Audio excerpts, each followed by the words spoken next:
بسم الله. غادي نبداو بالمقادير اللي غادي نحتاجو للبسيطلات ديالنا. اول حاجه هي الحشوه، الفطر، اي نوع ديال الفطر عندكم، زيتون كحل، الحامض والثومه والربيع والفلفله حمراء. انا كتعجبني نديرها مع الحشوه لانها كتعطي اللون وحتى المذاق.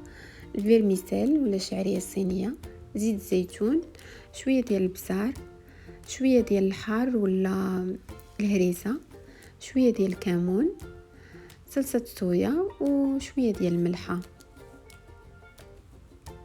بالنسبه للحوت اللي غادي نستعمل هو الكالامار، القيمرون واي حوت بيض عندكم. بسم الله. غادي نبداو بالعجينه. هي الاولى اللي كنحتاجو فيها الدقيق، شويه ديال الملحه، العجينه ديال المسمن العاديه بسيطه صافي. وكندير واحد المعلقه ديال السنيده في الماء باش تذوب، وكنخلط العجينه. كنحاول نخليها قاصحه شويه، ماشي يعني غير ماشي رطبه بزاف، نخليها شويه قاصحه صافي. ملي كتجمع ليا العجينه بحال هكا كندهنها بشويه ديال الزيت وكنديرها في بلاستيكه باش ترتاح بحال هكا. كنغطيها مزيان.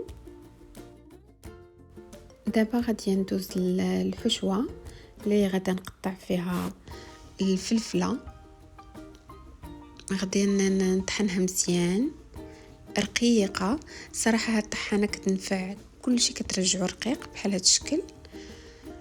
وحتى القزبر كندير ليه نفس الطريقه، كنطحنو مزيان. صراحه انا التقطاع كيعيني، هذاك الشيء علاش نفعاتني هاد القطاعه، كتختصر الوقت والمجهود. صافي غادي نزيد الثومه مقطعه،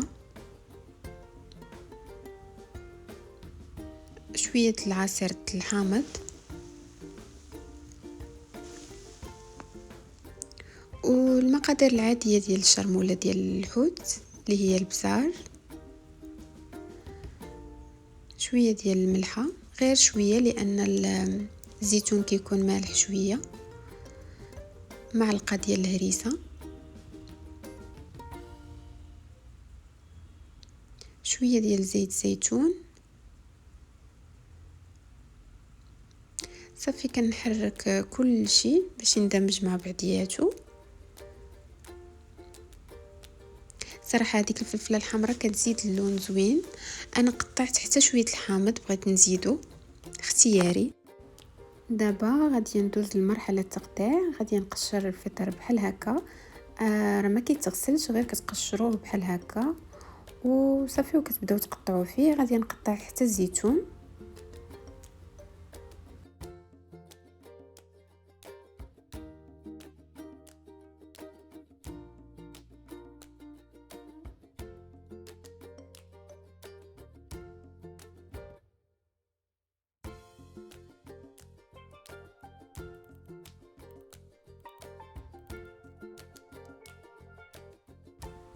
بهذا الشكل هما جاهزين للاستعمال.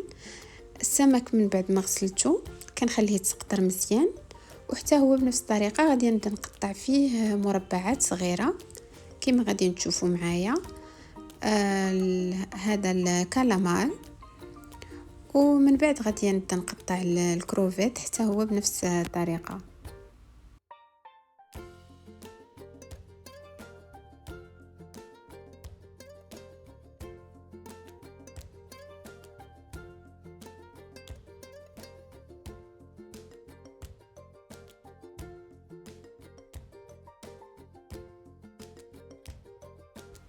ودابا غادي ندوزو باش نشحرو كاع المكونات ديالنا وحده بوحده. العافيه خاصها تكون مجهده بزاف. كنديروا الزيت، هذيك الشرموله اللي وجدنا، كنضيفوا الكروفيت هو الاول، ولكن النار خاصها تكون عاليه باش ما يطلقش لينا الماء. صافي كنشحروه بهذه الطريقه مزيان حتى كيشرب كاع العطريه اللي كاينه وكينشف من الماء تماما. صافي كنحطوه في طبسيل على جنب.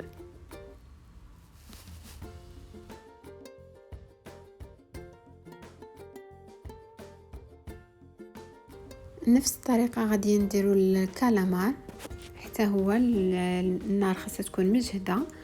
كنحطوا هذيك الشرموله صافي وكنبقاو نحركوا فيه حتى كينشف من الماء وحتى كيطيب ويشرب هذيك العطريه.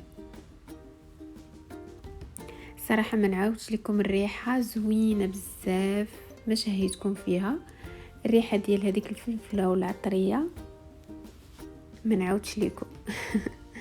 المهم دابا كنحطوه حتى هو في الجنب.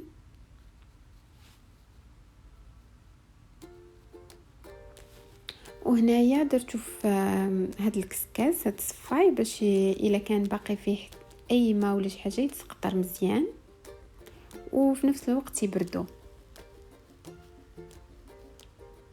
خاصهم يبردوا مزيان قبل ما نبداو نعمروا بهم.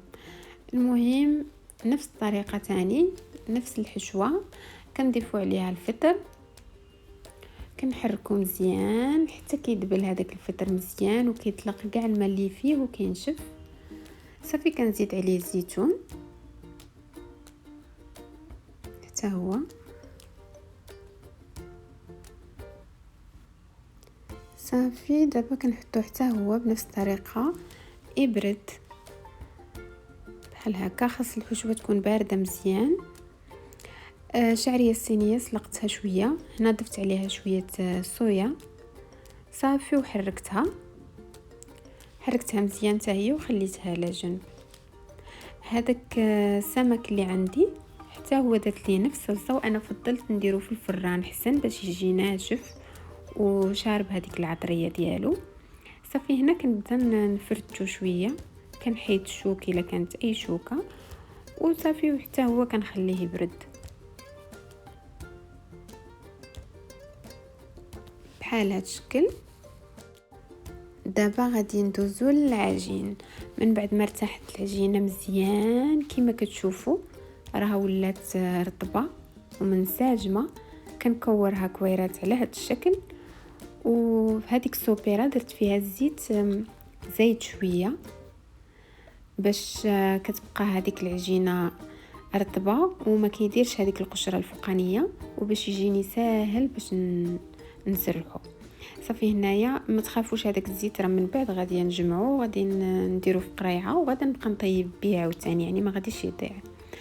صافي غادي نغطيو هكا باش ترتاح شويه.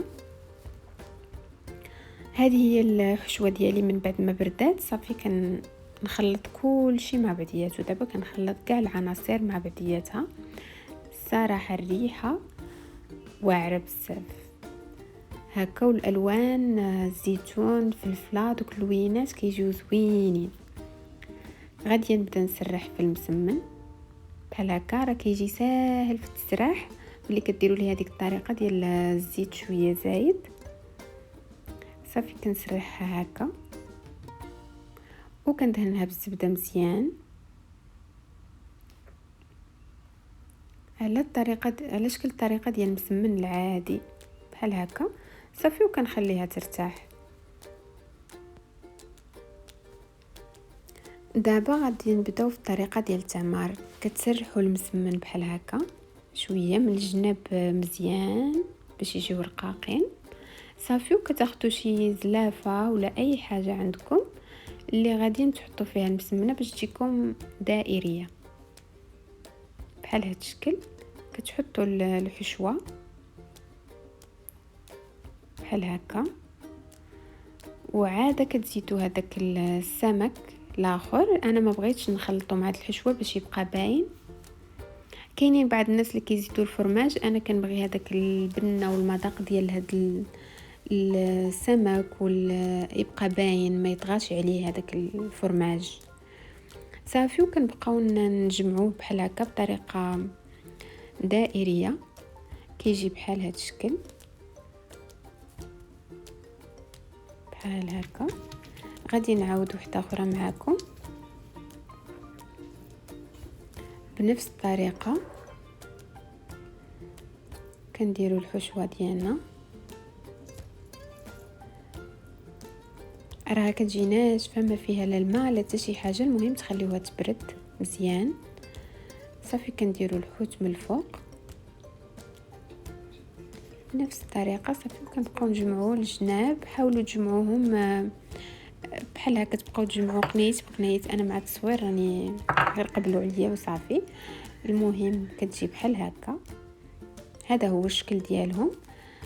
من بعد ما كملتهم كاملين كنتكهم بحال هكا بشي عويد باش ما يتنفخوش، باش يجيو مزيانين. هذاك الزيت اللي قلت لكم ها هو جمعته في هذه القريعه صافي، وكنغطيه وكنخليه على جنب. صافي كتدخلوا البسطيله ديالكم كطيب، مره كدهنوها بالزبده باش تجي محمره وزوينه، وبالصحه والراحه.